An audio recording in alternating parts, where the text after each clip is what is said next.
don't think it moved nothing.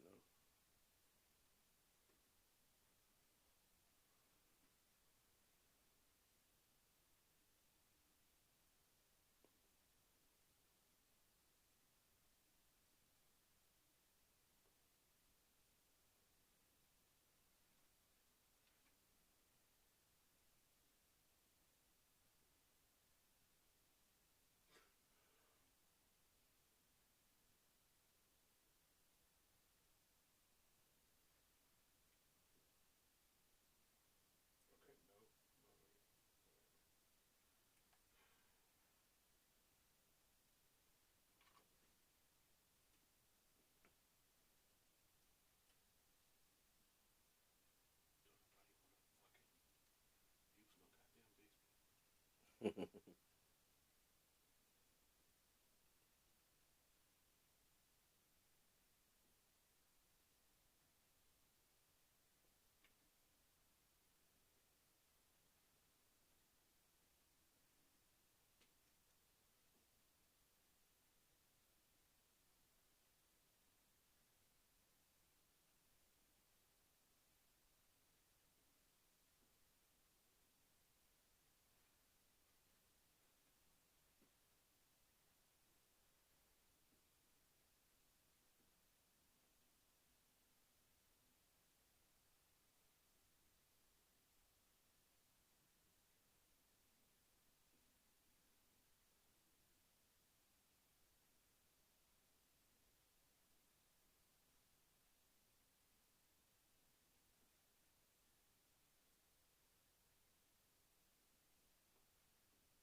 Oh shoot! Hey, the timer running out.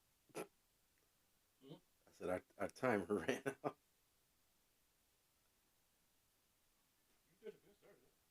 Well, I mean, he was over there fiddling around. I mean, I was trying to wait for you. Boom, for the boom, boom, boom, boom, boom, boom. Yeah. Did you thank God? Gotta thank God for Fridays. It's Friday. Thank God it's Friday. I mean, Monday's cool and Tuesday we make it through. Couple tacos. I'm talking about TGIF. Wednesday is hump day. And Thursdays, we're almost there. We all love the weekend, but we can't make it without Friday. Mic check, mic check. 1, 2 was this is Bitchin by the bar. We back in business, baby. I am not your host with the most, the blessed and highly Franco the Pen. I am Marcus 800 on the ones and twos, and Franco the Pen. He's back here behind the second camera. I don't know. He's been back there looking confused for about the last I don't know, at least 6 minutes. I tried to wait for him, but I didn't. I mean, he coming though. He coming. Um, so I guess I'm gonna get us popping and cracking here. He still look confused, y'all, but it's all good. He gonna be bringing it. Welcome to what do you normally say? See, he normally has the intro down pack, and I just normally nod my head, smile, and look cute and whatnot. But I wish they could hear me. um, but what he welcome to having y'all pre-drinks with us. I know he say something like about pre-drinks, and normally I'm just drinking while he talking. Um, oh, something about first time and last time viewers and listeners, and Okay. we good. We all right. I'm just trying out something new here. Welcome to the show. That's for real. Wait. Oh, I'm still waiting. Okay, he ain't back yet. Well, I'm gonna have a cheers to all the first time and last time. Mic check, mic check. 1, 2. What is this? There we go. Bitchin by the bar. We back in business. We back in business, baby. I am your host with the most, the blessed and highly favorite Franco the Pen. Here with my usual co-host. We got Marky D on the ones and twos. Absolutely. I want to thank everybody for spending your pre-drinks with us. We truly appreciate it. Shout out to the first and last time listeners. Yeah. That's basically what I said. Something like that. Whatever the fuck that was. It was something. What the fuck is that? Man, I don't know. I don't What know. if you about stopping at that gas station and getting random drink? What the fuck is that? Yeah, it says there's 2 apples in every can. I Oh don't my know what God. that means. So you drinking hard cider? Basically. Yes, Cool. yes. Cool. I got some Crown in the car, but I forgot it. It's too late. It's in the car. I got some fucking the usual suspects. Oh, it's all good. You can live off that. Yeah. I mean, I'm gonna get it together. Hopefully. Most definitely. Yes, we are. Don't adjust your live stream sets. We are earlier than we usually are. Very early. I am guessing because Marcus has late night coochie to get to. That is not what's happening. I just have. Because Marcus has. Okay. That's all on right. me. That's on me. That's on me. I quit. I'm meeting a friend of mine for dinner. So Late night dinner. no, I mean I always eat dinner late. Shut up. I 100% always eat dinner late. I'm meeting a friend of mine for dinner. That sounds like vagina. That sounds like vagina. Don't listen to this man, ladies and gentlemen. I'm just meeting a friend for dinner. That's all right. All right. It's just you me. got sounds. It's just me. He got a whole soundboard over there. You Mhm. playing with apparently. Ain't not, you know what? I am wholesale doing shit on the fly over here. It be like that sometimes. It definitely be like that sometimes. Okay. I'm like, Focus, Franco. Focus. all right. So thank y'all for. I know y'all probably was expecting us late because we be late as fuck All the time. Especially last week. Last week we was super late. So I guess we had to make up for it this week by being super early. Yeah. Look, we could be on time. We every could be. time. I'll be here. Look. I'll be waiting on this man. Nah. He either be coming late from work and washing his ass, hopefully. Always. Or he come early so he can leave later to get the pussy and shit. That's not what's happening. Either way, I'll be This guy. completely understandable. I'll be tired from work. Sure. I ain't even had no nap today.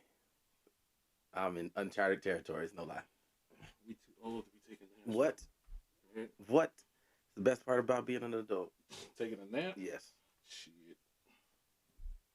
I spend most of my day fighting the urge to nap. How about that? So like I'm kind of thrown off because I put on these cheaper headphones because like they matched. Now you sound weird. And now I sound weird. Jesus. I mean, they're not cheap headphones, but they just cheaper headphones. Than these motherfuckers. Yeah. So it's throwing me off. So if I keep making a weird face, that's all it is. You ain't got no switch ups? I mean, they in the bag. I'll be all right. You do know your headphones. See, this is why I own all black everything. There's a shit go everything. Motherfuckers be trying to match from their head to their toe and shit. Nobody got time for that shit. I 100% have time for all that. That's a whole polo shirt. It is. Polo sweater. Nice and soft, too. Mm-hmm. You should touch it. Well, nigga, You like the arm or something, we bro. on the internet, okay? Look. Here. Touch this. No. Touch Never. it. Just a little. Never. All right. He gonna touch it after the podcast, I y'all. will die not. First of all, gay. I will die. Gay! I will fully die not knowing this shit. It's okay. Fuck, ouch. Did you just poke yourself in the eyebrow? Probably.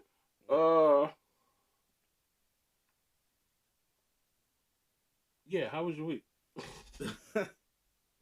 My week was smooth, man. I can't complain. I had to tap into my inner you, man. You know, because you be out here, you know. That sounded dangerous. Like I don't know if you like a second and a half responder. You know what I'm saying? Not quite a first responder, but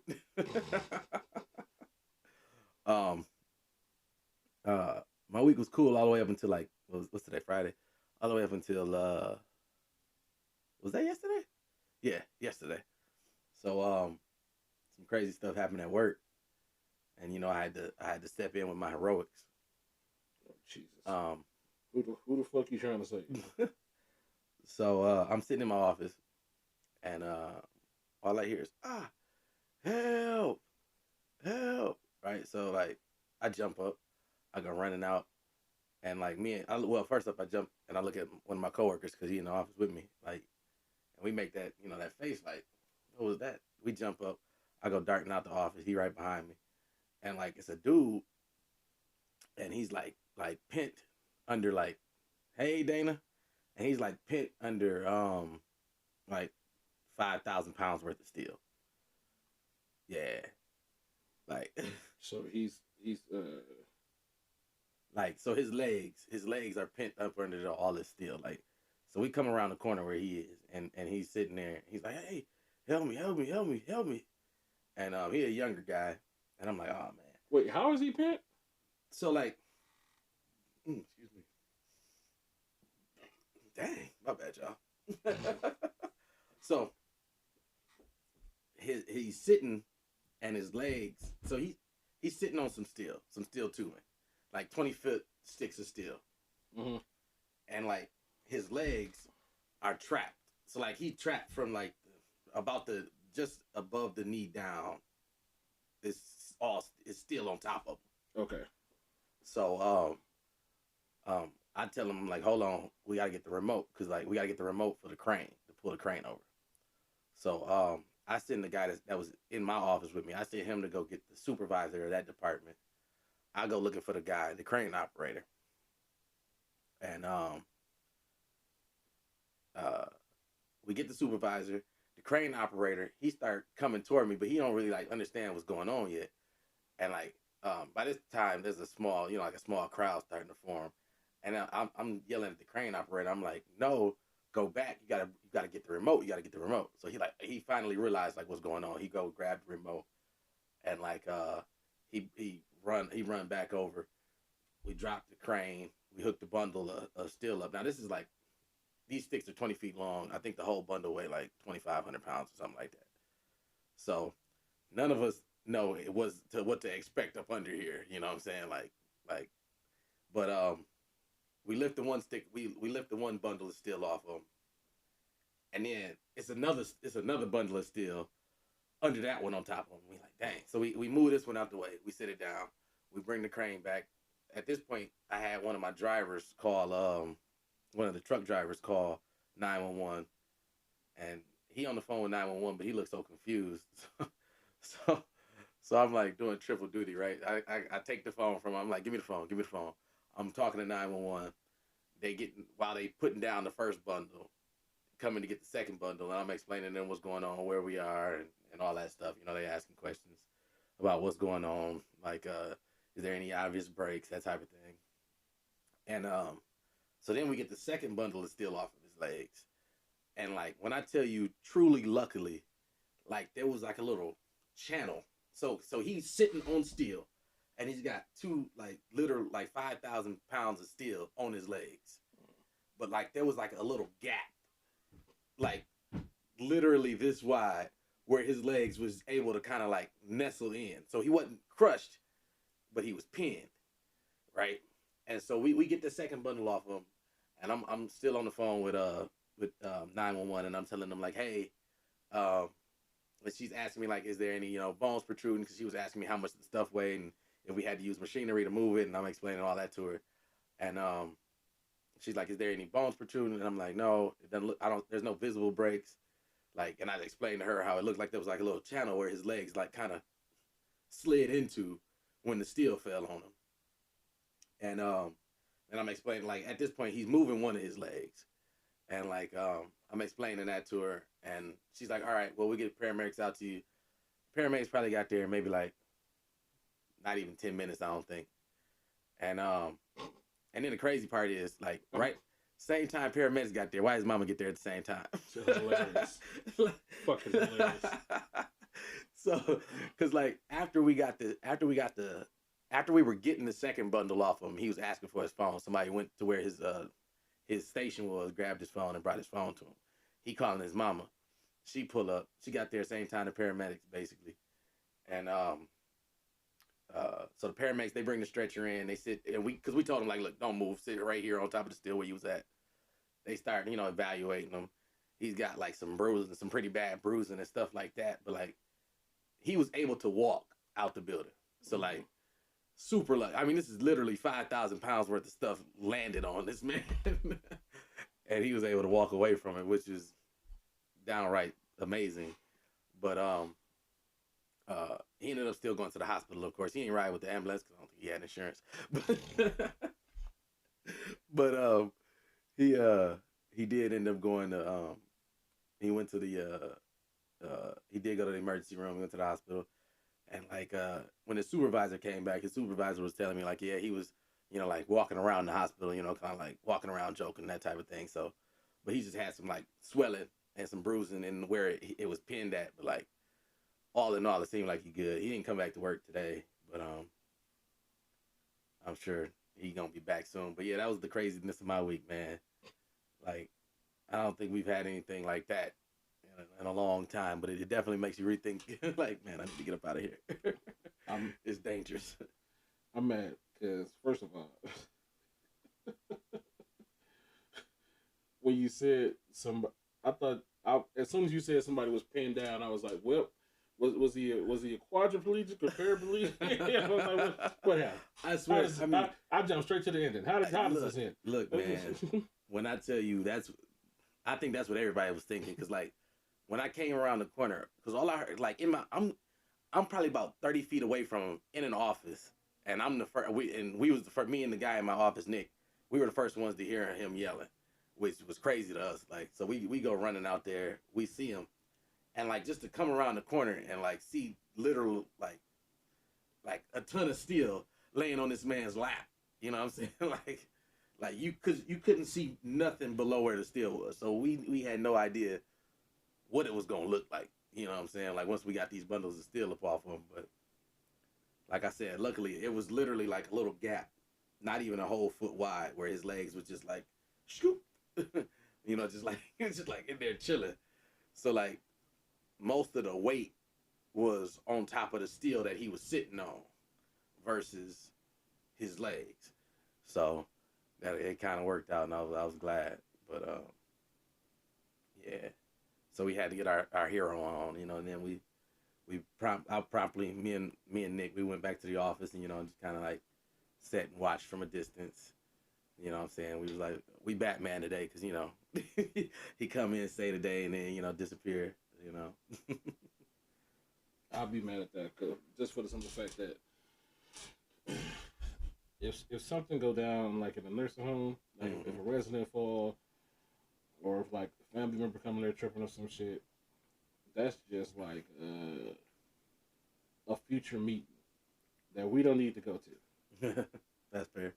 And I'll just be like, fuck, like I don't want to go to no more useless meetings. Hey, and like, so his supervisor had came and talked to me later on, and he was saying like, you know, like I guess like his boss came through and was talking about, you know, some of the changes that they was gonna probably have to make in that department, because, and he was like kind of explaining how he think it happened to begin with, because basically the kid was trying to get some steel tubing out, but it was getting stuck, so he went further down the rack and popped one of the bands to loosen up the tension so he could pull out some of the steel sticks from the side. But I guess that weight, that pressure, once he popped that band, that metal band that was around it, it just shifted the whole weight of that whole little stack that he was working with. And I guess he was already kind of sitting down to get leverage to pop the band, which was also lucky, because if he was standing up, I mean, he easily like 6'4", you know. So if he was standing up, and I mean, he was small, he's skinny. So if he was standing up, it probably would have just, you know, swept through and took his legs out. But I guess since he was sitting down and he popped that band, it rolled on him instead of falling on him. So I guess that's pretty lucky. But so enough about my week, man. How was your week? Shit, I'm about to talk about my shit after that. The fuck? The hell? You think I'm about to try to follow that? Are you fucking serious? You get the fuck out of here. I want no parts of none of my week. Nothing. What did I do? I lived in the cocoon. I just emerged 30 minutes ago to do this shit. To do this show. He said I lived a normal life this week. Like I'm about to cut. I almost buried a nigga alive, and I'm supposed to come in and be like, I had cereal today. Captain Crunch, you know. Get the fuck. I can't have that. I can't even have that shit. Oh man, dang. I know, right? Dang. Let my sugar get above a certain number. I hear about it like, dude, my girl. Here's the problem. Checks. Here's the problem with being a diabetic and having somebody who care about you. All right. It's good, and I'm grateful that I have somebody who actually give a fuck about me and my health and shit. That's fair. The problem is that, and she had a situation like this before. when she talking to you, she don't hear the way she sounds. Okay. She talked to you like a patient. So what sounds normal to her sounds mean as fuck to the rest of us listening outside of her head and shit. Because it's to her it's caring. To you she never hear because when we went to New York, every New York trip we stop at this before we go to New York and go to shopping. We stop by New Jersey and go to Cracker Barrel for breakfast and shit, and to like get wash your face and brush your teeth and all this other shit. So the waitress says something to the effects of since we was on this tour bus and all this other shit, they was only able to see people in like parties of 4 or some shit. So I guess she was thinking that she was gonna stick us with another couple or whatever the fuck. And my girl, this sounded normal in her head and shit. But to the rest of, I'm just looking at her like, nigga, she using that tone to where, nigga, I know somebody back there spitting your food. It was that. She was like, well, it's just the two of us, so you can just go ahead and get us a seat with just the two of us. And it sounded, see, right there. To her. Yeah. Right there. The way I said it, that's how it sounded in her head. Exactly. Outside of it was like, well, it's just the two of us, so you can just go ahead and get us another. You know what I'm saying? You might as well just do a motherfucking bitch. To the rest of the world, it was look. So, and you could tell, I don't care what you saying. First of all, it's early, and you can tell that this kind of jarred the chick. Just she stood there for a minute. Then she was like, all right. She was like, let me go check with my manager in the back. And came back, got us a table for 2. She's like, I don't want no smoke. Shout out to the producer. Then she said something else while she was ordering and shit, and I'm just sitting here. I'm not saying shit. I'm just looking at her ass. Then she noticed me. She like, what? I'm on like, they back there kicking your eggs on the ground. They playing dice with them joints. God, nigga, they back there. They is back there rubbing spit into your butter spread, motherfucker. You ain't even gonna see it. They got the spatula like these here. I'm all like, motherfucker. I don't even want to eat here. I just made sure that my tone was super nice to match her negative energy. Be like, excuse me, ma'am. Yes, I'll have the. You look lovely today. Has anybody told you look radiant in that? Hope God is blessing you and your family. You look absolutely radiant in that brown apron. In that brown Cracker Barrel apron. The gold embezzlements on your sconces just bring out the brown in your eyes. Has anybody ever told you that today? Then so I'll say that to be like, every time that, okay, when you diabetic, it's real easy for your sugar to, a normal person's sugar is supposed to be like between 60 and 100, maybe. 60 and 90 if you good. My shit lives in like the 130 range, 120. But when I really just had a day of just not giving a fuck about my life and shit, all bad, and just eating a bunch of sugar, my shit, my sugar spiked up to like 3 something, which is close, which is deadly close to that diabetic ketoacidosis level that got me in the hospital, drooped over on the couch, dehydrated and catching cramps every 15 minutes and shit. So we didn't want that again, even though hospital food did bad. Jello was slapping. So she took my blood sugar. So that 3 number, that exact same voice she gave that Cracker Barrel lady, she gave my ass like, she was just like, this shit ain't good, man. And I could tell to her, she sound like you said, it sounds like she caring. But outside of your head, motherfucker, this shit is very. I'm like, nigga, I'm a whole ass adult. I just paid bills. The fuck you say?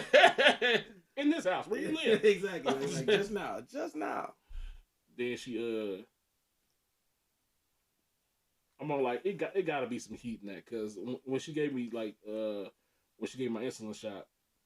Usually, you know what I'm saying, soft hands. Nigga, this time, I'm like, ow, and it was audible. Nigga, I'm like, you trying to hit the bomb? What the fuck is that? She's like, you gonna learn today, man. Like, now I gotta be all the best.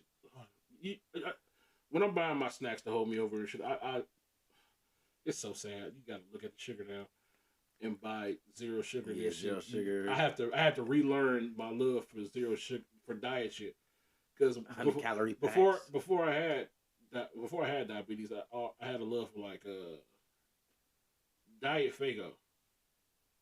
Which that's random. It's because my dad's diabetic. Like, he grew up drinking that shit, and gotcha. I would always steal his shit and drink it. So I grew up with a love for like diet Fago and regular ass popcorn. I get it. With nothing, no butter, no butter, no just pop it and put it in the bowl. Yeah, I was like, nigga, this super white popcorn. But wait, so I don't know why, but whenever he made it, it just tasted amazing. And I would just sit there and like wait for him to like every time he had like made popcorn, eat a Fago, and be in front of the TV. He would always fall. Every time he fell asleep, he would always fall asleep. Every time he did, I took his bowl and I took his. I'll take that. And that shit will always slap. I'm like, nigga, this shit is delicious. And I'm rediscovering my, even though Simply Pop, I've eaten a lot of Simply Pop. Which is air popped. I heard that air pop is it's the basic ass popcorn. And for some, this is how because it don't taste like the way my dad used to make it. Mm-hmm. Yeah. So now I have to sit there. I'm like, you gotta find his secret. I can't even find his secret. I don't know what the fuck it is. So I've come around to this. I've come around to this. The realization. No, putting Franks on shit. Okay, all right. Just open the bag, pour the Franks in there, shake that shit up. It does what it's supposed to. All right. Because Franks, I'm saying this right now to everybody who watches this podcast, Franks is the best hot sauce. Facts. I don't want to hear shit about no Tapatio. No Tapatio, no Tabasco, no Texas Pete. Nope. Whatever hot sauce come out of your city, Franks. We put that on everything. I think I still got that video of you somewhere. Which one? No idea where it is, but I know I have it somewhere. When I had the where you was next to and you I had that barbecue sauce in my hand. Put that shit on I think I still got that too. I thought it was low key like funny the way she hopped in mid video. She was like, and she went along with it. I was like, oh, okay, she might be cool. Facts. Then she ruined it by being who she was later and shit. I was like, God damn it. I almost spit my side out. Now my nigga got that. I got nothing. You should have a lot. You should spill all the tea on this motherfucker. Just fuck around and. Not on Beyonce's internet. Hey, Beyonce. You know what it was? Internet. It's the downfall of every man. It's the downfall of every man. It was. I don't know what he's talking about. It was them titties, man. I'm telling you. I know it. I fucking know it. I know that's what it was, nigga. I don't know what he's talking about. It was them. It was them goddamn titties. You know what's funny? My hat is all crooked. You know what's funny? I had seen her probably more than 5 times before I actually seen the day, I was like, oh, because I had already knew y'all situation and shit, and I don't know what he's talking I about. had seen her. I seen her. This was like a decade ago. It was. It's a long time ago. Don't get twisted. But I had seen her. Right? I'm looking at her, and I never noticed that. I never checked her out. I think it was because you was like all over, and I was just like, well. That's fair. So I never actually checked her out until that hotel room. Oh yeah. And she came out the bathroom. I was like, oh, that's why Marcus act like that. Them titties. Them titties. You had them titties this whole time. Get the fuck out of here. Them fucking titties. That's why. Okay, I get it. Leeway. Because before that, I was just like, Marcus, you dumb. I was like, why? You dumb. And I saw them titties. I was like, okay, I get it. Hey, Beyonce's internet. It's me again. That's all right though, because I get it. Because I've done many crazy things for a nice set of titties. Because they titties. Titties are awesome. And they just... I'm not gonna lie. They nice. Titty Appreciation Day. We need to find out what day of the year that is. I'm sure there is one. It should be today. Millennials got one. December 2nd. No, you can't. We can start it now. You have no. We own Beyonce's internet. This is how it starts. Yeah, and here's the thing. It's already one. I'm sure it is. All right, we're gonna find out when Titty Appreciation Day is. Not Bob Evans. Focus.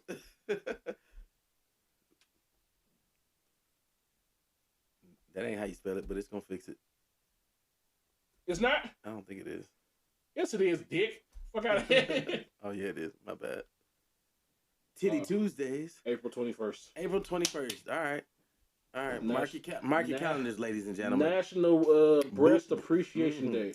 Boob. Oh, this giving me two different dates. Hold on. It's January 2nd. It's a National Boob Appreciation Day, which they say is April the 21st. It's a National Breast Appreciation Day, which they say is January 2nd of every year. And then you got every Tuesday. So and every Tuesday. Titty Tuesday, of course. Titty Tuesday. Which I celebrate thoroughly on Twitter. And I mean, then you got Freaky Fridays. So I mean, it can really be whatever day you want it to be. It's Tuesday. I'm about to Freaky Fridays for everybody. I'm saying. But Tuesday is specifically for the titties. You're right. All I'm saying is shout out to the boobs. Speaking of which, oh, that's so fucking funny. Came right up. Dang. Well, hello there. Yes. Yes. Yes. Twitter's so fun. For me, I don't know what y'all be doing. My Twitter is very boring. It's all about sports. That's 100% sports and business. Like this nigga follow ESPN and Nightline, all this other shit. All that. How come my Twitter ain't slapping? You following the wrong people, obviously. Right? I'm on athlete Twitter. It's a whole separate section, apparently. Oh, shit.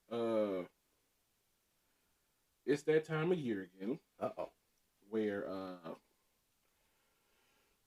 my girl a little bit sad because I tease her every time this shit happens, but she keep making the teases justified. My girl get into car accidents. Oh no! But she never causes the accident except for one. But most of the time, she never causes the accident. It's just something attracts accidents to her. So today, came into my game room. Some lady ran into the back of my car. Dang. To which I've heard this so much, I can't even be like, what the fuck? I'm just sitting there like, how bad is it? She was like, it's a big dent in the back of the car. I get up to go see it, and I'm like, it's not as bad as it was in your head. Yeah, in my head, I was thinking of just wreckage. It like her car just pushed the metal in. Like you see how motherfuckers be using plungers to get the dents out of the car. Yeah. It like it could be fixed like that. Just get pulled out. Okay. Yeah. But my girl is naive. Uh-oh. This She lady still, showed her. she still sees the good in people. Mm-hmm. So apparently, from what she's telling me, this lady hit her, white lady, of course, Karen. White lady hit her car unfazed. Apparently, she got one of those big body trucks and shit with a good front grill and shit. Mm-hmm. Gets out. Apparently has no insurance, and she pulled a okie doke that I would have pulled in my early teens, back when I was fucking up the jump out van. Oh man. She was like, "Okay, let's pull around to this side street, and we can exchange information." My girl was like, "Okay." They both get in their cars. My girl, of course, goes into the side street. This lady takes the fuck off. Gone. Yes. Yes. My girl, flabbergasted and confused. Like, what? I never. And I'm like, what? I'm like, what did you expect? First of all, her car is not messed up. Yeah. Your car is messed up. Yeah. So therefore, it's not really evidence that she did anything to you. That's messed up. Second of all, this woman is telling you that she has no insurance. What information is she about Did to you exchange? really think that she was about to exchange truthful information with you? Anything? No. Third of all, it is around Christmas. Nobody can afford to be giving up any kind of money of any sort ever. At all in the history of giving up things. I'm That's like, right. you was better off just punching this bitch on site. Just stolen on her and just dipping. And taking her purse.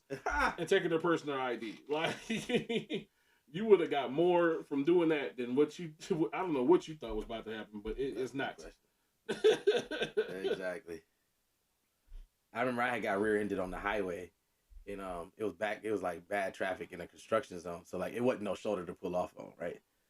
So we had to drive 2 miles to the next exit, and like I had called 911. I'm explaining the situation to him. I'm like, yeah, we couldn't get off the highway because we couldn't, so I don't know what the damage looked like. So I don't know if I told the lady, I was like, I don't know if I'm gonna need, if we're gonna need a police report or anything like that. But I told her where we was pulling off at. We ended up pulling off. We pulled off the highway, and the lady followed me. So I was kind of surprised. I was thinking the whole time, like, I know she about to pull off, but she actually did follow me, and there wasn't no damage to my car, but her grill was cracked, and she was kind of pissed about it. And I told her, I was like, look, we could do a police report. I'm good, but if you need to do a police report for your stuff, she's like, nah. My boyfriend just gonna kill me. I'm so sorry. Da, da, da. And it was kind of funny though, because she was so scared of me. I'm a nice guy. Out here scaring these white women. I know. Yes, I was. Like she gets out the car and she's like, oh my god, I was so scared. I was sitting here thinking like, I just rear-ended this man in Flint, and she was like, he's about to, I don't know what's about to happen. You out here scaring these Holly women, apparently. Yeah, obviously. I think she might have been from Lapeer, but same difference. But no, yeah, I was cool about it because me, I'm always cool. And by the end of it, she gave me a hug and she was like, I'm so sorry, thank you for not, tripping basically. But I did have that thing on my hip just in case she was tripping. Oh, Jesus. Hey, I'm just being real. Out here trying to pistol whip some random woman. No, of course not. But if she'd have been talking that yip yap. This nigga here. But nah. Fucking. Moral of the story is, Miss Madam Producer, don't be believing these people when they lying to your face. You know what I'm saying? I can't regret. Well, I've grown out of that naivete. That naivete. But back when I was fucking up the jump out van, nigga, was you in the car when I crashed downtown? It was hold on, me. No, that was me, Cal, Kiki, some other chicks. Dale, some other people. They might have been Keenan. I remember a random face, but I don't know. We was on our way to the movie, out to eat and to the movies. And of course, I was driving because back then, did nobody else have a license or That's fair. dreams, apparently. Yeah. So, if you don't know Flint, downtown is basically just brick. The not even the slipperiest of brick. Yeah. House bricks. House bricks. Built Shiny house bricks built into the brick, and it was that snow that wasn't it didn't stick to the ground. It was basically just slush. So I'm taking downtown. This is before I knew every which way to get around my city and shit. I had just started really driving, and I'm taking downtown to get to Miller Road, to then to get that across. Downtown to get to Miller Road we was going to Applebee's. So, downtown, slippery ass snow on bricks. This is before I knew that in that type of weather, you should never ever drive the speed limit, which I was doing. This is one of the few times I was actually doing the speed limit. I thought I was come on doing the speed limit. You know what I'm saying? No, nigga, it's snowing like this. You should be doing like 5 to 10 at the most. I didn't know that shit. I'm doing a hot 35. So, red light. I go to step on the brake. Car does not stop. Car don't break. Car then decides to spin on its own, which I'm trying to control, which you should never do. Learn that later on in life. But then I'm all like, I can't control this shit. I was just like, and just let the car do what it do. I'm still trying to brake, but I'm not like, well, I can't. Whatever it's about to do is about to do. It's doing it. This motherfucker decides to stop perfectly in the way I was actually going, right into the back of somebody else's car. Cool. Yeah. So funny because it's right downtown, in front of the courthouse. Yes, in front of the courthouse. Which is the street I have to turn on to get to the road. Yep. So, I get out the car, and they don't get out the car. I look at my front end is fucked up. They back car is the back of their car is fucked up, but it's not as fucked up as the front of my car is smoking. One of the headlights is gone, just fucked. It's all bad. I'm looking at them like, you know what I'm saying? I guess the way I was doing it looked mad aggressive, even though it wasn't. So I pull around. I turn onto the street I need to get to Miller Road. And I'm expecting them to follow me. They actually slid across the street in front of the courthouse. But I stayed right here and I turned. I'm all like, I'm doing like this to like back up and follow me and shit. They then take off. They was like, I want no parts. That big black man is. So I'm like, talking about me scaring folks. So I'm sitting here. I'm all like, okay, I'll take that dub.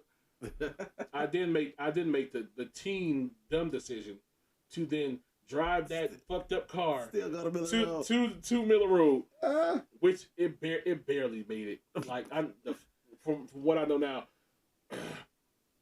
all of the coolant, yeah, I was about to say just was gone. So my car is just running on hopes and dreams. We get to the restaurant. We eating, having a good time. I'm casually looking out the window to see my car still smoking. Just sitting there like, why haven't you shot me? We all get in the car. We make it to the movies, and that bitch cut off as soon as we get to the movies. I'm like, fuck, whatever. We go watch a movie. We go back to the car. We go to drop everybody off. That's when the fun starts, because this motherfucker kept cutting off. Like I'm talking about. We'll get somebody's house to drop them off. It cut off. You have to wait for this bitch to cool down. Go to somebody else's house, wait to cool down. Go to somebody else's house, cool down. It took man. What should have been like 20 minutes took like an hour. All bad. The fucked up part was I parked that bitch at the car wash. Mm-hmm. And I'm all like, and I had to walk up the street to this house. That's where we were staying at. And I was like, damn, I gotta tell my dad. But it was like close to midnight, probably after. And I was like, I'm not about to wake him up with this badass news. I'm just gonna tell him in the morning. To which he ended up beating me to the fucking See in the car sitting there. and then I'm just like fuck. Fuck. Luckily my uncle had like just got out of jail and he like a fucking wizard of cars and shit. He like rebuilt that entire frame. Like the way it looked when it got to you or mismatched and shit. That was him. Gotcha. Just going to the junkyard, taking pieces from this van and this van. The front bumper wasn't even from the model of van that I even had. And shit. It was from an older van. Dang. Just like the side door and shit. He just he pulled it into the car wash. He just beat the frame out. I be trying to do that.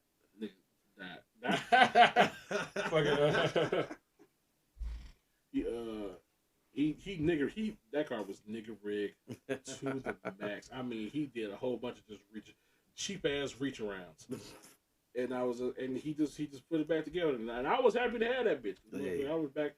It ain't cost back that much. rolling. Well, it ain't cost me shit because I ain't paying, but it ain't cost my dad as much as it would have to like take it to a legit place and have it done. Exactly. Get some. Yeah.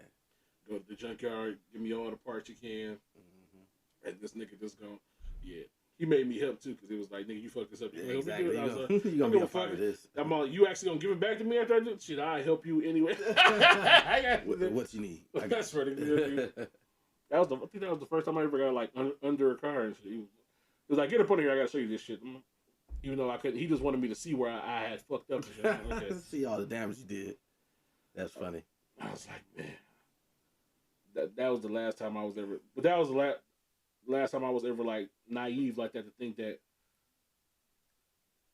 maybe if I have a clean getaway from an accident, nigga, I'm out of here. I used to drive a Thunderbird. Yeah, I remember that. Yeah, and some more slippery snow, smacked into some white kid car, and I'm sitting here like, fuck. This is around the time my license was suspended. Like, motherfucker. car wasn't legal. Dang. So I'm all like, okay.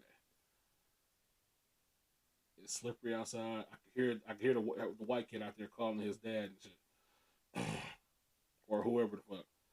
I'm all like, nigga, I could stay here and face these consequences, or I can pull off right now. I can put the pedal to the metal. This nigga, he got his back turned and he not paying attention. I floored that bitch up out of there and went straight to the Regency's and hit that Keenan. Hey, what Jay-Z say? Pounce on the devil, put the pedal to the floor. And to be honest, the way I was hit, I could have easily just been like, nigga, this is your fault. But I was just like, I don't want to deal with this at all. Exactly. I want no parts of this. So I'm fucking out of here. Yeah, but if you have the chance, if you ever get into an accident that is your fault, do like that white woman did and just leave. No, ain't nobody gonna chase you. Nah, because even if it's I'm mad because it's so fucking funny. My girl was like, she tried to follow her and shit. I'm like, she had at least a 5-minute head start on her ass. Yeah, that's fact. And she off the adrenaline of trying not to pay for your shit. She like, I'm about to get on down. You might as well call that shit a day. That's facts. That is definitely facts. I don't know if I've ever been in an accident that was my fault. Now that I'm thinking about it, like I've been rear-ended a couple times, but I got rear-ended in a work truck once on the highway, and like when I tell you the dent on the work truck was this big. It was a dent this big, maybe like 2.5, 3 inches. And the her car, she had a she had a Ford Edge, and she had a whole hole in her grill, and it was leaking all the coolant. Like I felt so bad. Like even she hit me, and I felt bad because like her car was totaled, and she was older. Like I get out the car, I walk back to her, and she's like, "Oh my gosh, I'm so sorry. I saw traffic was starting to slow down and back up, but." She was like, I thought I slowed down enough. I didn't realize you wasn't moving. I'm like, it's okay. It's okay. I was like, I already called 911. And she's like, I don't stay too far from here. My fiance is gonna come up. And I was like, okay, all right. And I mean, like I said, she was easily in her late 50s, early 60s. And like so, and I stood there like I could tell like she was in shock. Like she hit me, and I'm standing by her car holding her hand. but like eventually, I go back to my car, and the work truck, and you know I had already called my boss like, hey, this was going on. You know, everything looks good. You know, like we're waiting on the police. And then I see her fiance. He pulls up. And he talks to her for a couple minutes. And he comes up to my truck and he's, you know, apologizing on her behalf. And then he's thanking me. He's like, hey man, thanks for checking on her. Thanks for staying, you know, because like there was literally no damage to my work truck. I could have pulled off and nobody would have known. Mm-hmm. he's like, thanks for staying, you know. I really appreciate that, you know, and all that. Then the police get there, and you know, I feel like they sent like 3 police cars. And I'm like, dang, like, is somebody going to jail? But I talked to the police for a little bit. You know, they took my information. They you know, I had to give them my CPL. I wasn't carrying, but that's the only thing they was really worried about. He was like, I gave him my ID and my my driver's license and my CPL, proof of insurance. Told him it's a work truck, and he's like, you're not carrying. I was like, no. He's like, not even in the truck. I was like, no, this is a work truck. This is back in my car at work. And he's like, okay, all right, thanks. And okay, that sounded suspect and shit. It did. If you would have said yeah, you'd be like, we've got to take you to jail. I know, right? like, hold on, wait a minute, what I do? But the officer in charge, he came up. He was like, yeah, you know, we're gonna give her a ticket for, you know, improper following distance, but you good to go. And I was like, all right, cool. So I went, finished the run, picked up what I had to pick up. I'm on my way back, and she's still sitting on the side of the road. Traffic all the way backed up. I'm like, dang. So this is on 275 right there by Ford Road. Why they keep her that long? Huh? Why they keep her that long? I don't know. I still to this day I have no idea. I don't know if her car just wouldn't start no more, so they had to get a record. But when I got the video on my Snapchat, it's saved on my Snapchat somewhere, of like me riding back past, and traffic is just completely stopped on the other side. Wow. Like a whole hour later, because I was about 20 minutes from where I was going, so 20 minutes there, at least like 10 to 15 to pick up what I was picking up, and then another 20 minutes back. So like, I don't know. What the fuck was you delivering? No, I was picking up something from one of our suppliers. Oh, okay. This is before you got the office job. Yeah. Look at this nigga. Get this hand dirty. This before he had to put a tie on y'all. This guy, no ties. Well, sometimes in my business I wear ties. Oh my god. Go ahead. So, all right. I'm just gonna hit us with a couple of what I got, man. All right. So the first thing I got a question for you. Apparently, in New York, they're looking to hire what they call a rat czar with a salary of $170,000, and they basically gonna be tasked with getting all the rat population under control in the cities in New York, which is, I know we talked about your situation with just the one that you had to wrangle. Would you do it? That's $170K a year, and all you gotta do is set some traps out, bro. You doing it or not? First of all, I have a vendetta. A vendetta against all rodents, so I would do that shit proudly. Facts. I ain't saying nigga traps. Nigga. The streets of New York is filthy. They are. I'm about to set out the most delicious trash pile. The most delicious trash pile. These rodents has ever seen in their life. Then when I see them motherfuckers just congregating there, I'm coming through with the flamethrower. Oh yes. I'm coming through with the flamethrower, nigga. I'm about to air this. I'm about to air this bitch out. The fuck is you talking about? It's about to be little. It's about to be like big ass flaming piles around New York. Flaming piles for the next. Hey, that's gonna stink. For the next 8 months, nigga, you gonna smell chicken. Oh no! Be like, I know they put a Chinese food restaurant over here. No, that ain't that cart you smelling, homeboy. You don't want no parts. You don't want no parts of this. Want no parts of this. No parts. You want absolutely zero parts of this. You better believe, nigga. You're right. As long as I would do it, But the minute it seemed like these motherfuckers trying to turn on me and shit, I quit. Like if let's say let's say I'm burning one of these trash piles. And shit. I turn around and I see like a clique of them motherfuckers just walking up at you. Just come. What's good, bro? Niggas, this shit. I'm done. Like no, I'm cool. Hey, y'all got it. Y'all got it. No, my scary ass nigga. Knowing my scary ass, I would throw. I'm sitting there holding the flamethrower. I would throw it out of the fear. Hey, it's y'all. It's y'all. Look. Look, I just wanted the money, man. I just wanted to. Hey, look, y'all would do it too.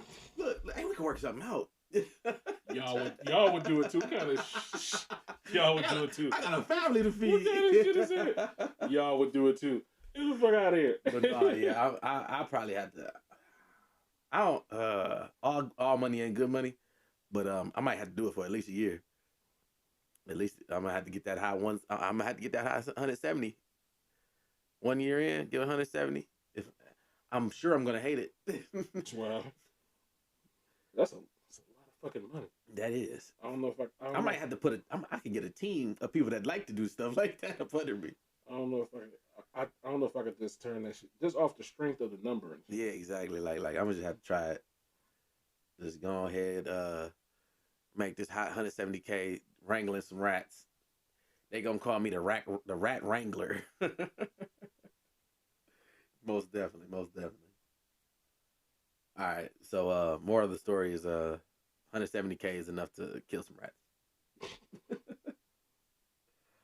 All right, so I got a question for you.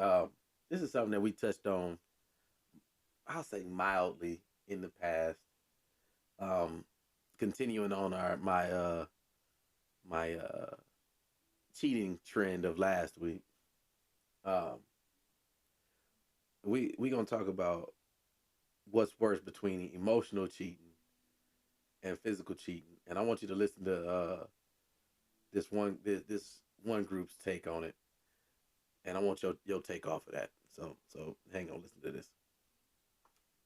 Your wife going to a coffee shop with somebody is worse than your wife getting her back blown out, is what you're telling me, by somebody else.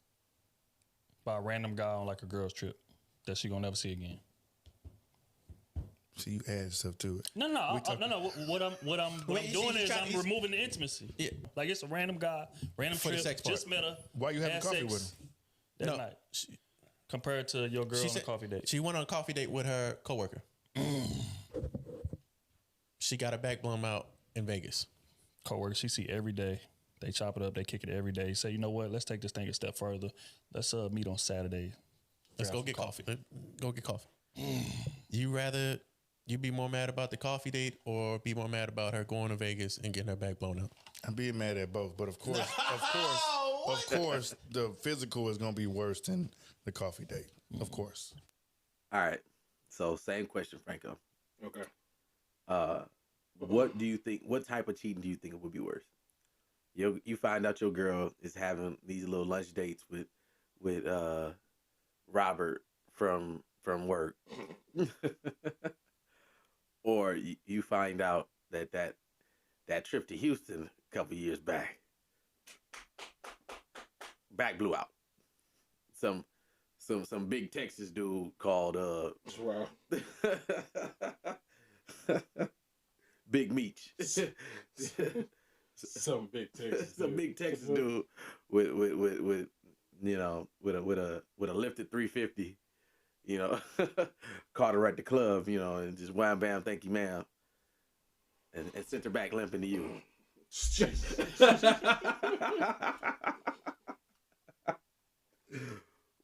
What's worse? It's levels to this. It is. Okay.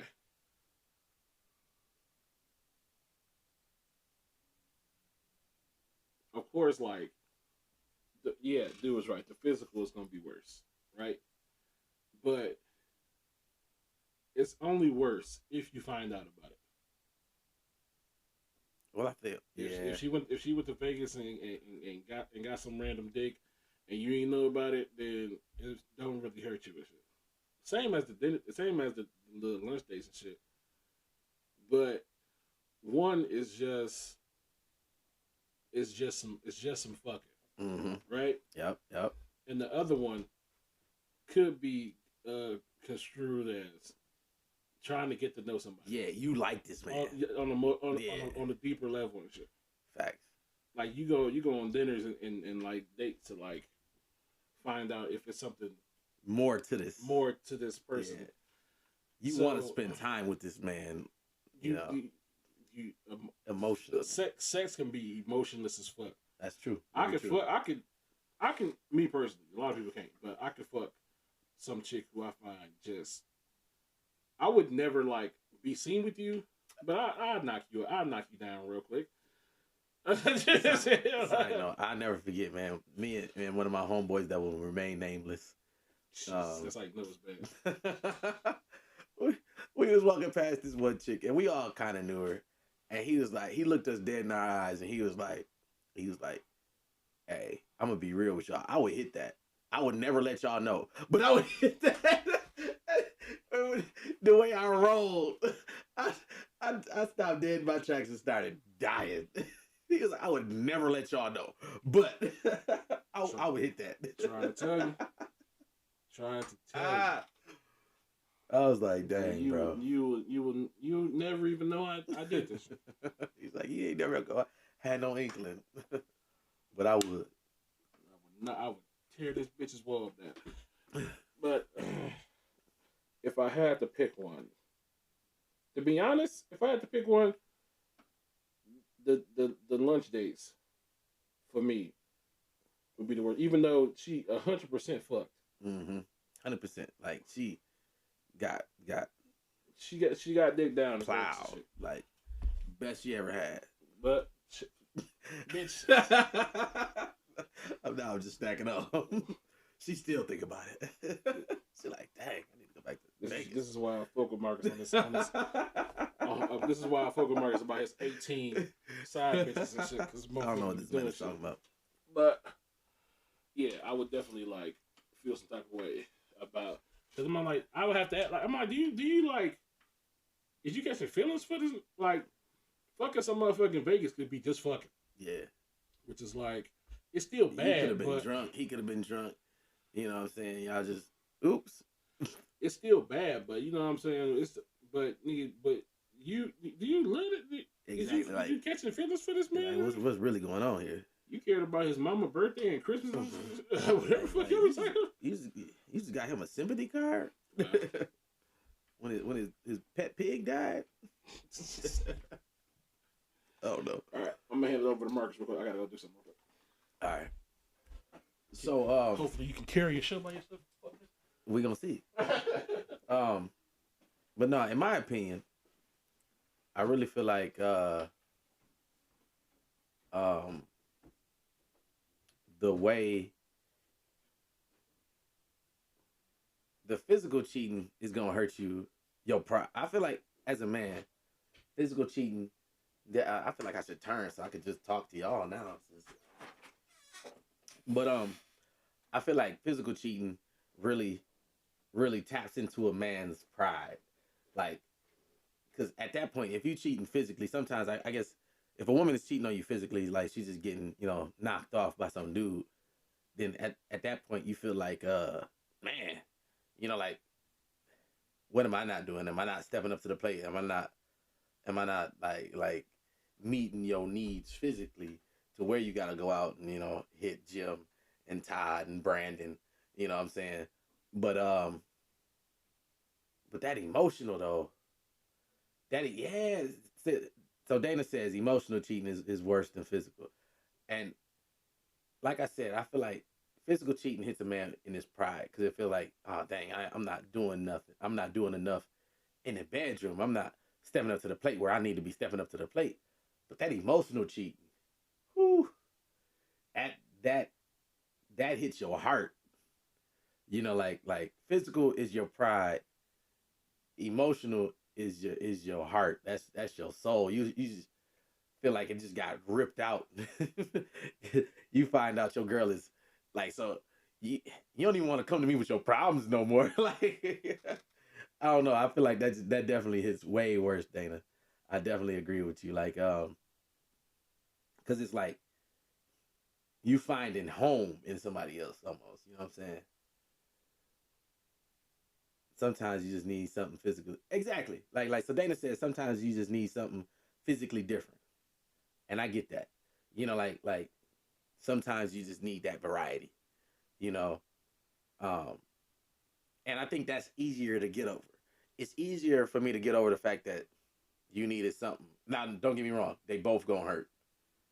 Like, but it's easier for me to get over the fact that, oh man, you just needed like you had a moment of weakness and you needed to get something out your system, you needed to feel something different, blase split.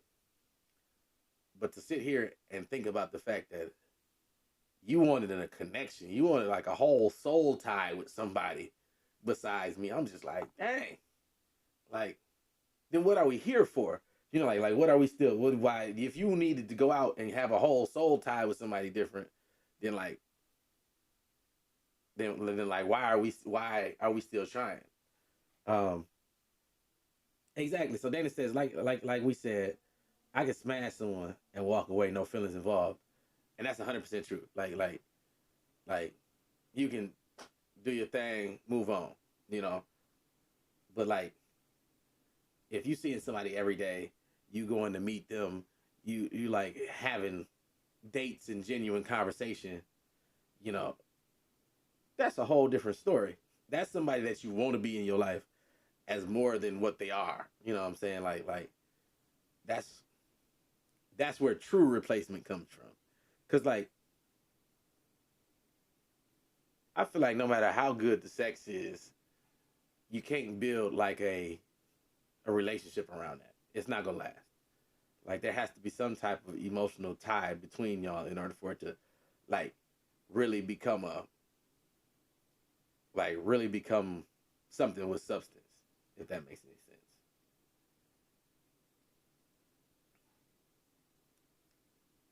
I feel like it let's see here.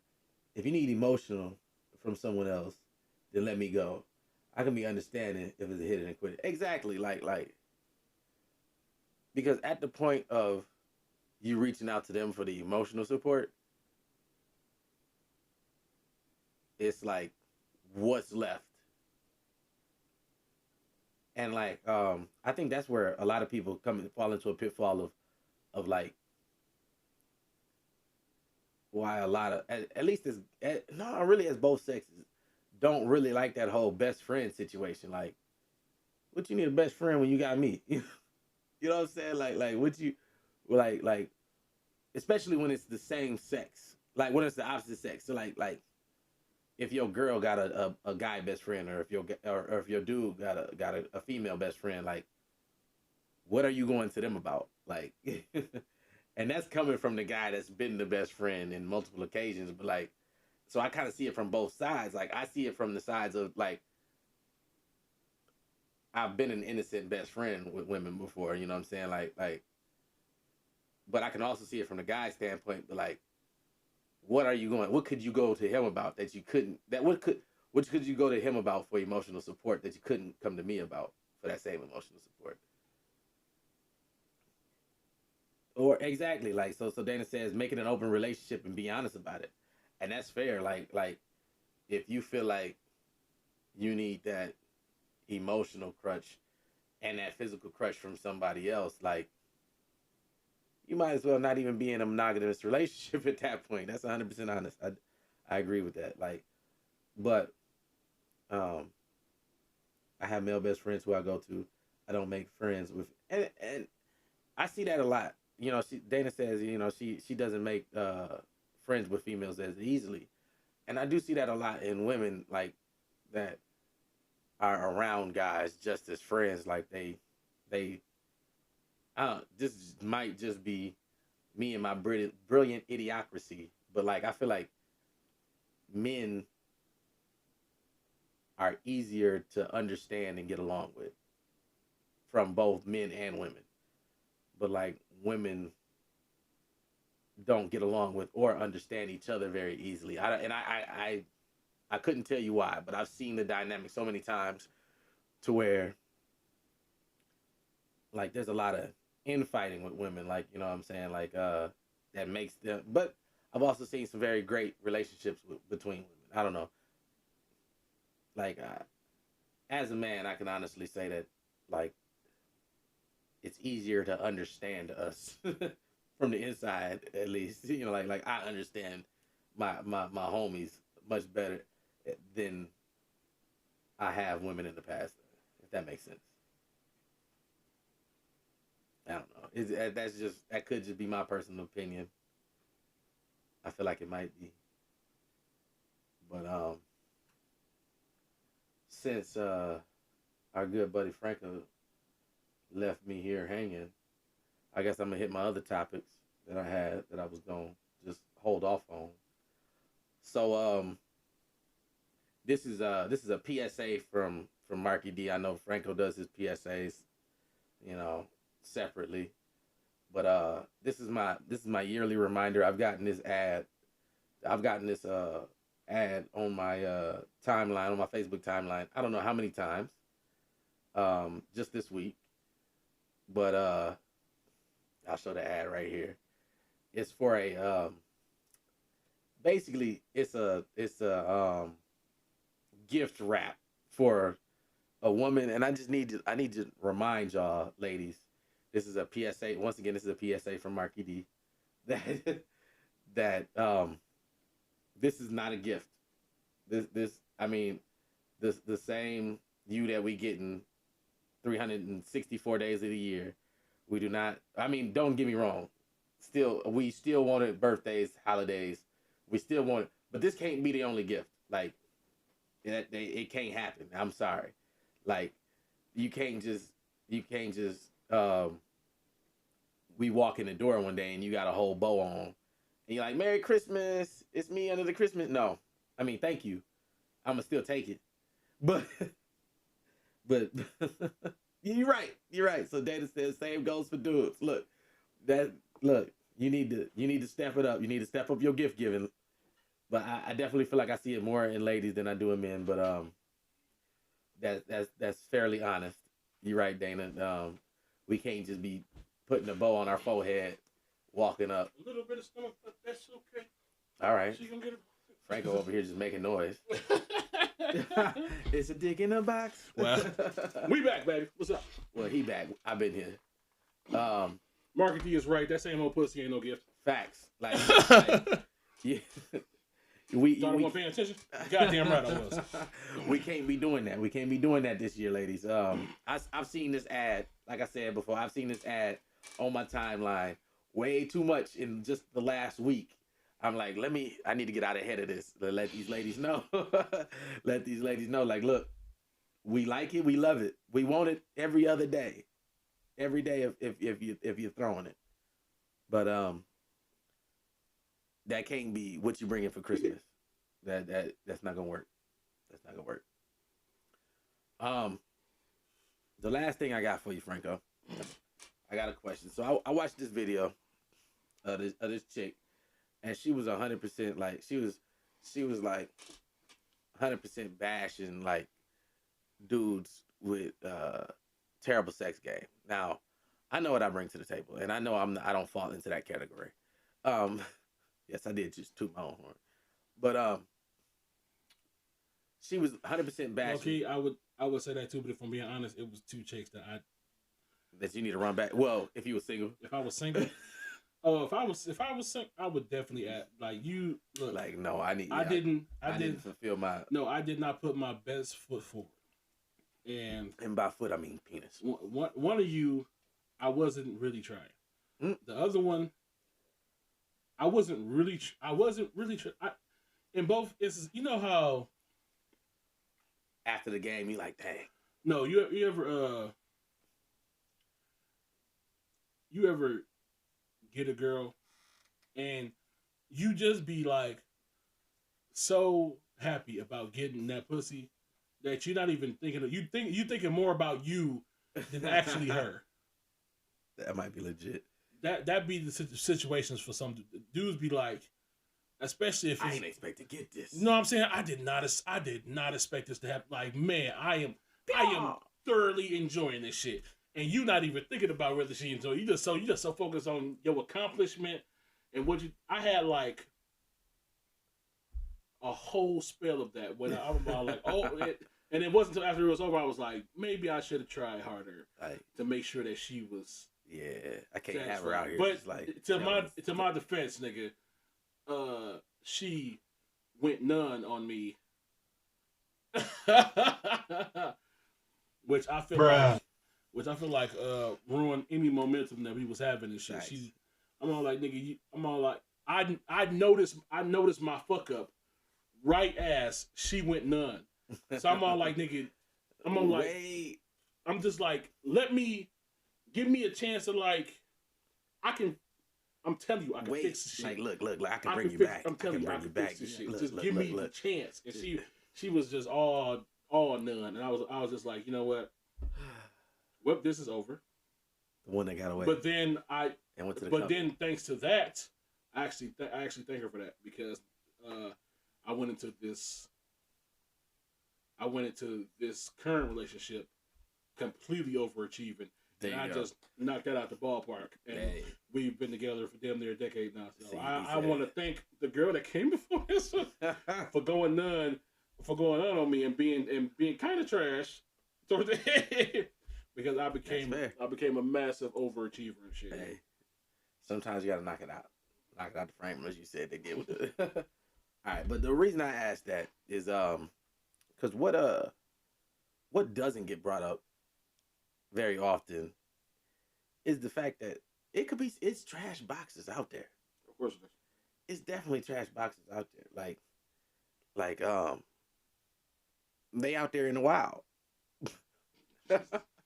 And so, like, back in your single days, my question is, like, and now when I tell you this woman was vilifying, like, she was vilifying men with terrible sex games. She wasn't off no, yeah, you know, I could try to teach him a thing. No, she was like, no, you disappoint me. It's old. It's done.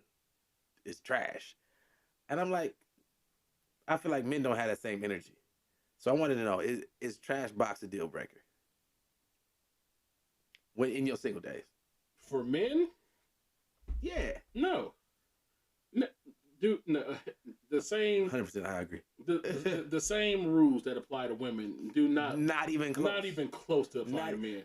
And the way that she was, and the reason I brought this up is the way she was vilifying men with trash, you know, sex game. Like, it was like they needed to be taken outside and shot. And I'm like, we don't keep that. Men don't keep that same energy. Like, in no way, shape, or form are we out here like. Men could get some terrible head, some terrible pussy. And we'll go back. We won't cut you off. You won't be top priority like you was. Facts. You will definitely fall some spots. Until you can now prove to me that box is not, that box in that head is not what I think it is. Yeah. Until then, enjoy being number 4. You own the roster. We definitely will. You ain't getting no. Tick. We definitely will go back and allow you to pleasantly surprise us. Facts. Females. Oh, she must have been Here's tired the that day. thing, because I recently watched a podcast about. They did a Twitter thread about. Basically, dudes admitting to like times where they nutted fast, which is both sad and fucking hilarious. That's fair. Basically,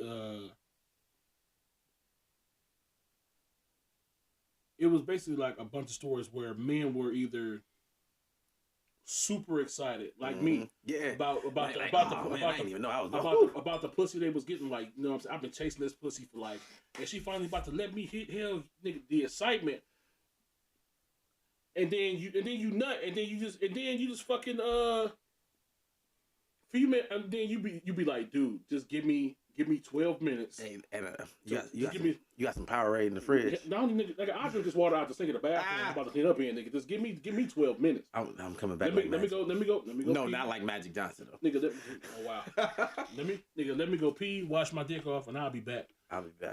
Nigga, the females don't even want to. You nut fast, they just be done with your. Oh, your dick is it, nigga.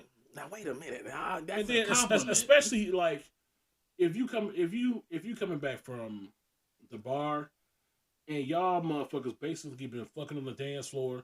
You have my dick hard all night. I got drinks up in me. Nigga, if I come home and nut fast, nigga, we basically had a whole sex session, motherfucker. The fuck you hey, the dance floor was the foreplay. I don't know if you counted it, but I started counting at 50-11 songs. Nigga, I was half mast during during the initial remix. Coming home was just the finisher, right? Facts, like. All I'm saying is, look, okay, give men. We not even asking for like the third or fourth. Give us the second chance. Yeah, give us the second chance. That's all we need is the second chance. It ain't gotta be that. It ain't gotta be that night. You could be, okay. You could be pissed. Whatever. In the moment, you could be pissed. Okay, I understand. Do it for science. That second time go around, I promise you, it's gonna knock your. Especially if you knocking them socks off. If you let a dude like go to the bathroom and get himself together, that first nut is out the way. That second nut, nigga, you gonna be like, nigga, you taking too long. Come now, nigga, I'm telling you. Hey, so Dana says, I warned my partner he's gonna be disappointed ahead of time. It's like throwing a case of hot dogs into the Grand Canyon. I almost died laughing earlier when I read that. Fucking hilarious. That is fucking hilarious. Hey, but that's genius too, though. Like, I knew a dude that used to tell women all the time, like that he was gonna disappoint them. I'm like, what am I supposed to do with this now? like I'm still about to test it. Like I'm about to like.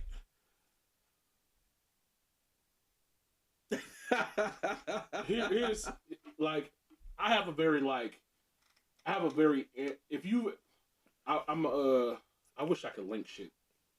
I mean, he can, but I had to tell him ahead of time. Yeah. But it's this podcast that the porn star, the number one porn star in the world, her name is Angela White. If I showed it to you, you'll know she's okay. She did a podcast where these guys had set up like basically beer cans and like different type of cans, comparing them to dicks, and she was just going through. And she was like, I fuck all these dicks. And even little motherfucker, she was like, with this, you know what I'm saying? It's gonna be a struggle. But she had a way. She was like, we just gonna have to do. I would do like some real hardcore grinding on this bitch, and I was like, sing a trill, sing a tear. You a real one, dog. Now, and at the same time, I've heard. But like for something like what Dana just said, listen, baby. I'll just be like, baby, look, we gonna do some real hardcore, like foreplay action in this bitch. There you go. Head game, and I may rub my dick along the outside. What's that called when you spit the little thing when it make the little the music is a ball. Oh, that's what you went to? Oh my god! No, you don't even know the name of that shit. Come on, nigga. I'm about to peanut butter scrape that bitch. Hey, that's a better all the way around. You better hope you come off this, because this ain't about to work. I'm just gonna have to rub that. Rub that on the outside. But thanks for warning me in advance. Hate to stick my dick in this shit and just be like, oh, okay. This is about to be a problem. Wait a minute. This is about to be an issue. Hello. I went in with no issue at all. But no, that's fair though. I done lost my train of thought. I forgot what I was about to say.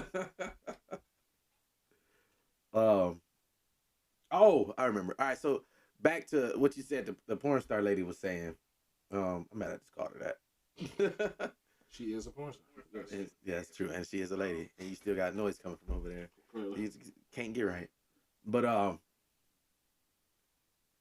I remember hearing one lady. She was basically saying like, if a girl is with a dude and she don't get hers, a lot of that is her fault too.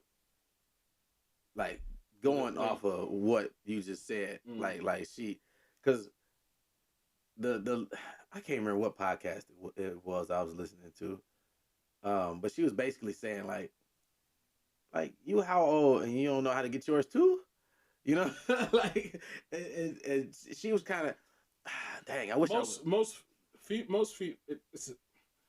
females going to sex thinking that the dude they about to fuck knows their body. Knows exactly what to do to get them where they need to be. Yeah. Even though not all females are the same. What works for this chick over here, none of them are could do nothing for you. Absolutely. So you expect me to go in with the bare basics and hope that's enough for you. And if it is, some females it is. You could just I've been saying it for years. Some females is AB up down square and you know what I'm saying boom. And boom. And Bob is your uncle. And then some of you females who be complaining like this is AB up down square Batman signal fucking reach around, just a whole bunch of some of y'all got shit. 64 controllers. Some of y'all got Xbox X series, S series.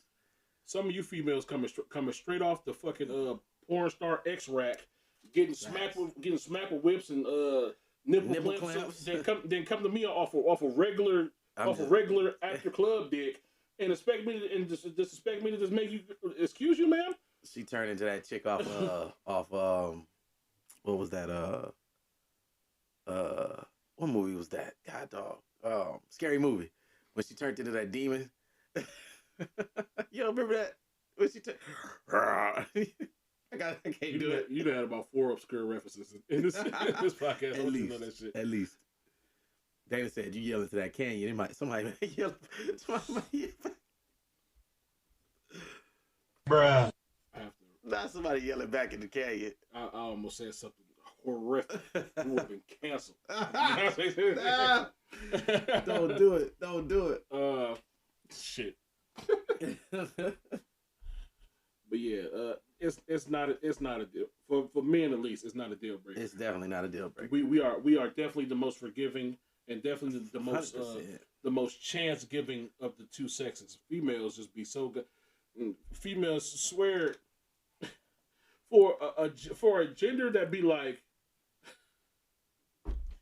for a gender who that'll swear it's so hard to either get dick or quality dick.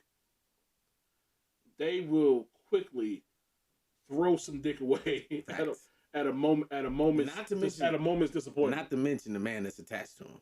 and then be wondering where all the good dudes at a moment's disappointment. Like helicopter play is not license. Like I said, because I was thrown away off of. But no, like I said, I realized my mistake and I came through in the next one. Hitting Kobe shots. Hey, you know, every game, nigga, 60 points. How you want this? Kobe numbers. So hey, you could throw that. Hey, that dick may not have been good to you, but it could be good for the next. Hey, what they say the next will thank you. All right. One girl's trash is another girl's treasure.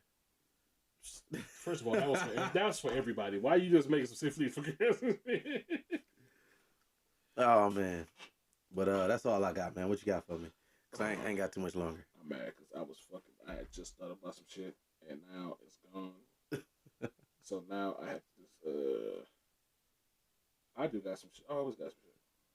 Always. I know it. You know it. We know it. Let's go ahead and get real quick into this. Thoughts from the toilet.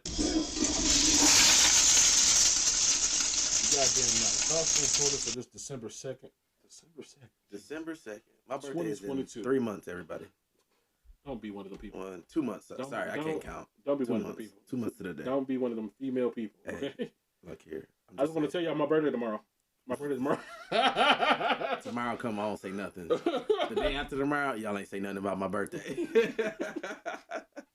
But go ahead. What you got for me? It's also or this or that.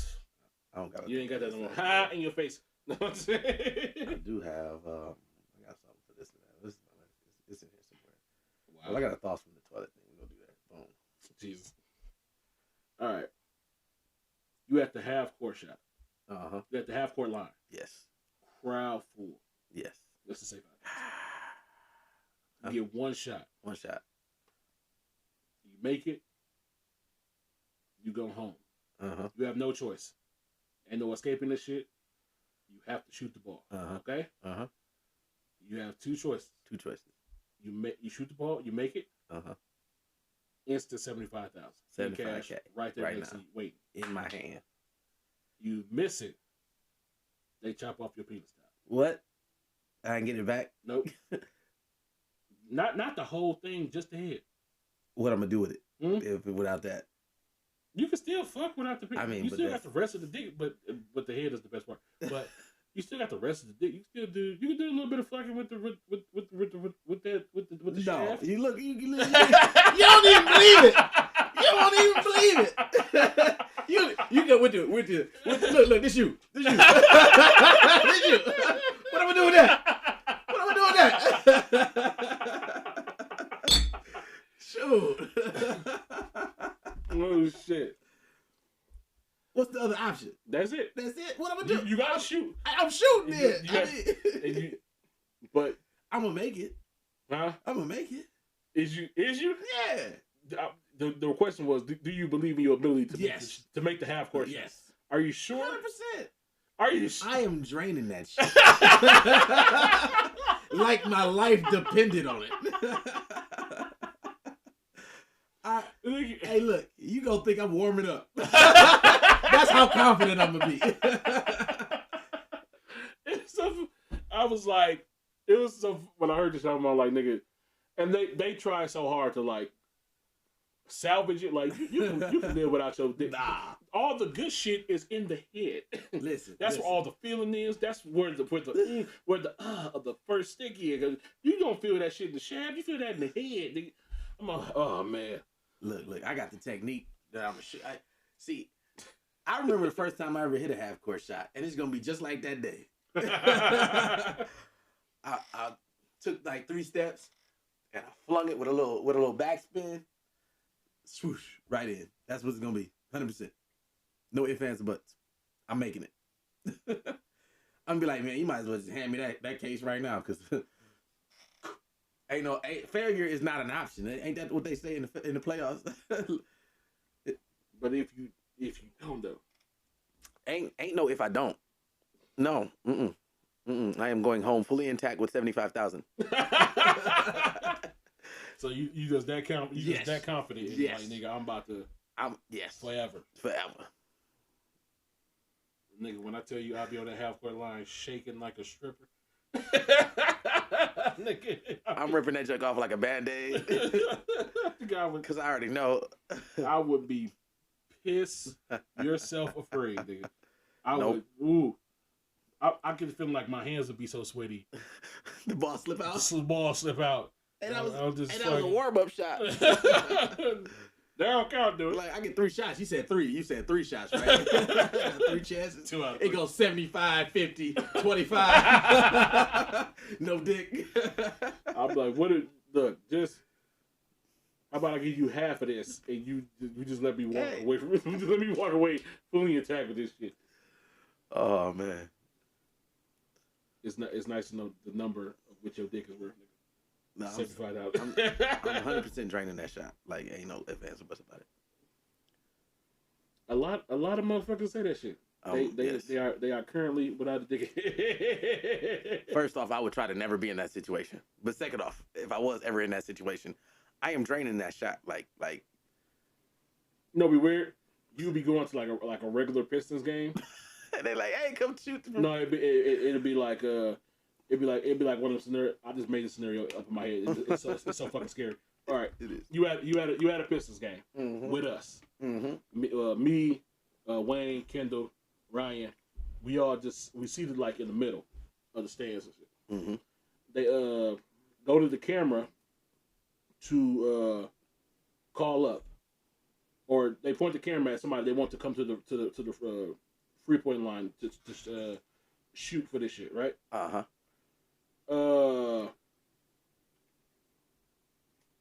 Camera hits you.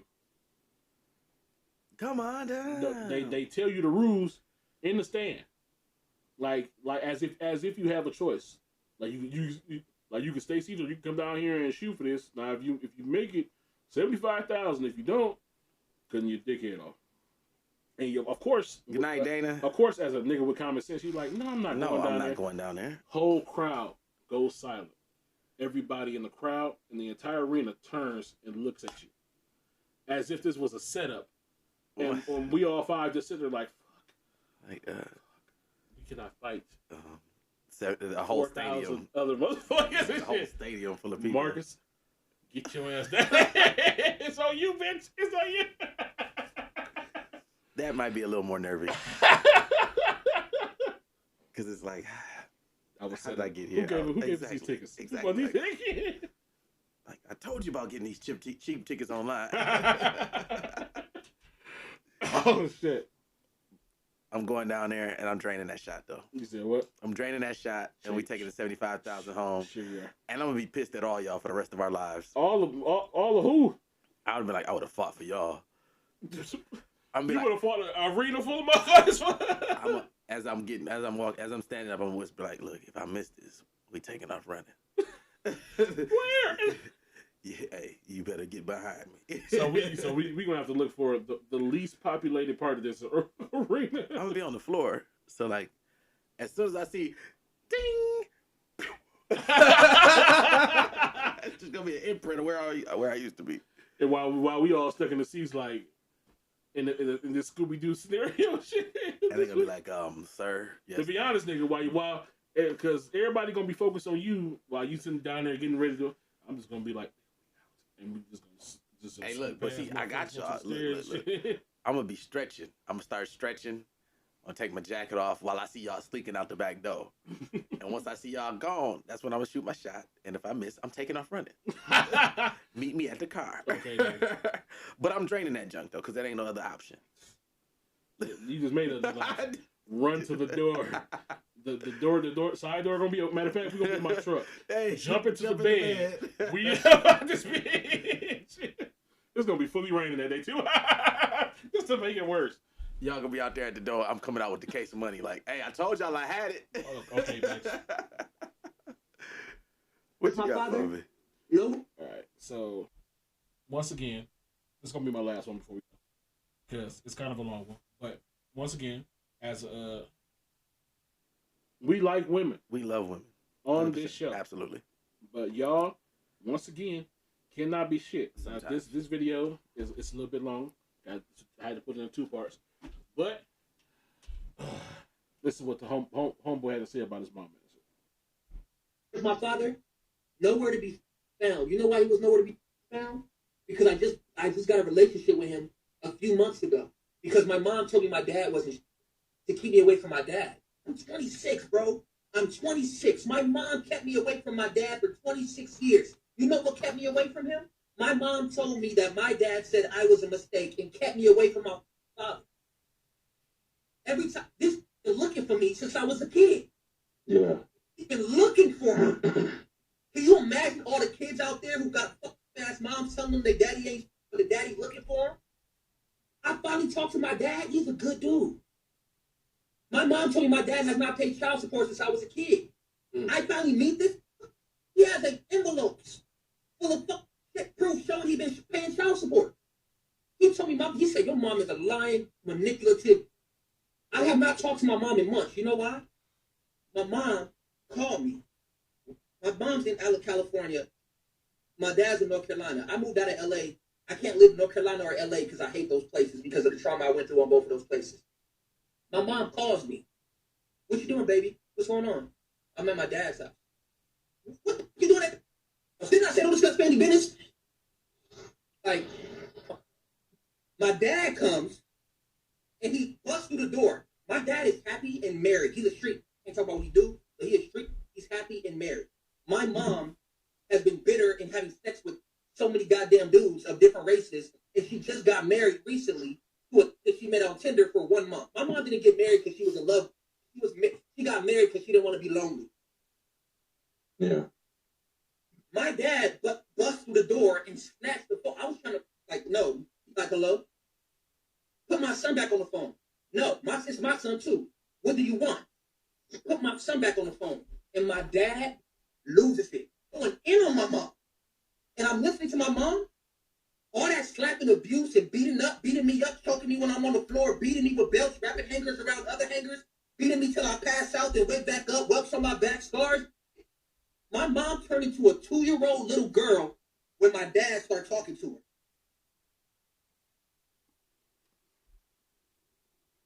Dang.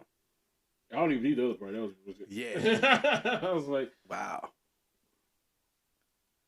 I was just like, nigga. I felt that. I mean, like, not from my personal situation, but like, I was just like, it's about to be a lot of these situations. yeah. Y'all just serving up that bitter shit Mm-hmm. and that hatred while these kids is young, And y'all passing it. and then y'all make the man look like the deadbeat because he don't want to deal with that shit. He just, all right, he go the money. Like he said, his dad kept the receipts and shit. Talking about your daddy never paid child support. Bullshit, nigga. Back pay receipts, nigga. And sometimes it's not so much that the dad, in a lot of situations, I can't speak on everything, but in a lot of situations, the dad, it's not that the dad wanted nothing to do with the kid, he just wanted nothing to do with the mom. And I feel like, And once again, the mom get mad because he don't want to be in a relationship with her ass. They use the kid. they weaponize it. They use the kid against the dad. We love women. I just gotta say that one more time. We love women. But I have seen many situations where the mom will weaponize the child against the father, and or conflagrate, that's not the word, conflate the issue of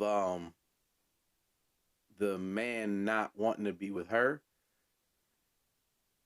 as, well, there's a package deal still. Like, you can't be in the child's life if you're not in my life, which isn't right for the child. 100%. And like, you could feel the emotion coming off my man's like like he truly still, he heard about that situation, and you got to realize like what that, I'm sure that causes daily trauma in his life when the way he deals and operates with women, because he's gonna be jaded. You know what I'm saying? It's probably easy for him to go. It's probably easy for him to go into a situation with a woman already thinking that she's gonna be like the women he's seen. You know what I'm saying? So like, generational curses when it comes to stuff like that is really easy to create and hard to break. All I'm gonna say is, y'all females got so many conversations to have. Yes, it's a lot of power. I would give it is some deadbeat dads that's not even trying. Mm-hmm. But for the ones who actually is trying, and y'all keeping y'all kids away, niggas on cameras now. Niggas on cameras, they keeping their receipts. When the kid get 18 and able to think for themselves, you gonna have to answer for some of this shit. Facts. And a lot of y'all ain't got no answers. True. No answers that make sense. When your lies get exposed and all this other shit, now your kids hate you, and you coming up on them years where you kind of need your kids to be around. That's fair.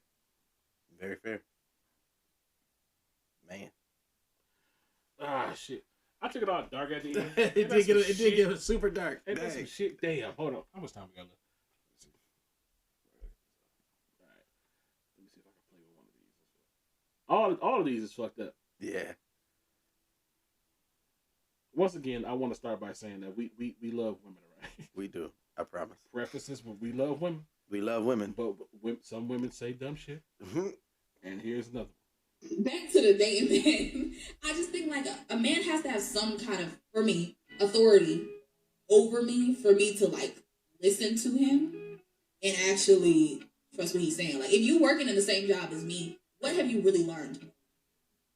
Like, cause we're kind of in the same place. We kind of like on the same track. Like you're not.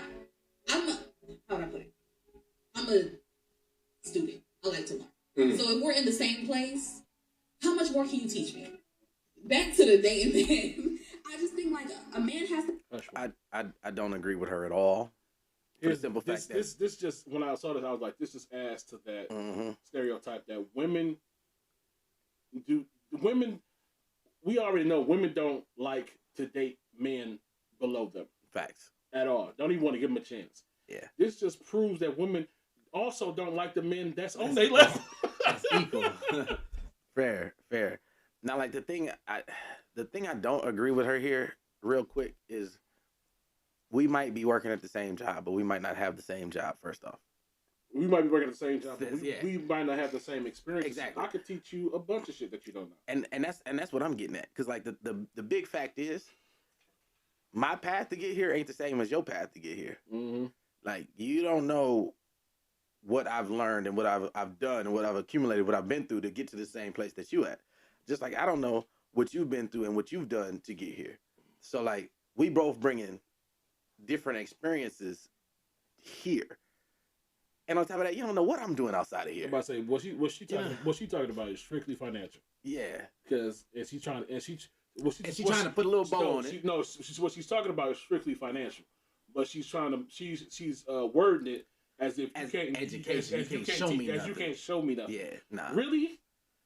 It's motherfuckers up under you that can teach you some exactly. Shit. But you want, just like all the females, want to reach for this up here. Want to reach for that 10% when you're not a 10%er. But yeah, that's a Kmart trash, you bitch. Look. This has been another. I swear to God, this has been another episode of Bitchin' by the Bar. I want to thank y'all for spending your pre-drinks with us. Feel free to go ahead and get all nice and sexy. Do like Marky D is about to do. Go out and get you some main drinks that he said he gonna have to pay for them, and yours is gonna be free. All right. What's that? Huh? How many drinks you think this nice young lady gonna get off you? Shut up.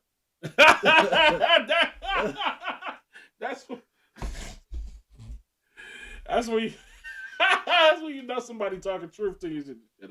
Shut up, nigga. Y'all can find the replays of all the episodes here at youtube.com/Phase50. Thank you for tuning in and watching this episode. I am Frank with a pen, and that's Marky D, and we will see you guys next Friday. Peace. Boom for the boom, boom, boom, boom, boom, boom. Yeah, did you think I gotta thank God for Fridays? It's Friday. Thank God it's Friday. I mean, Monday's cool and Tuesday we make it through. Couple tacos. I'm talking about TGIF. Wednesday is hump day. And Thursdays we're almost there. We all love the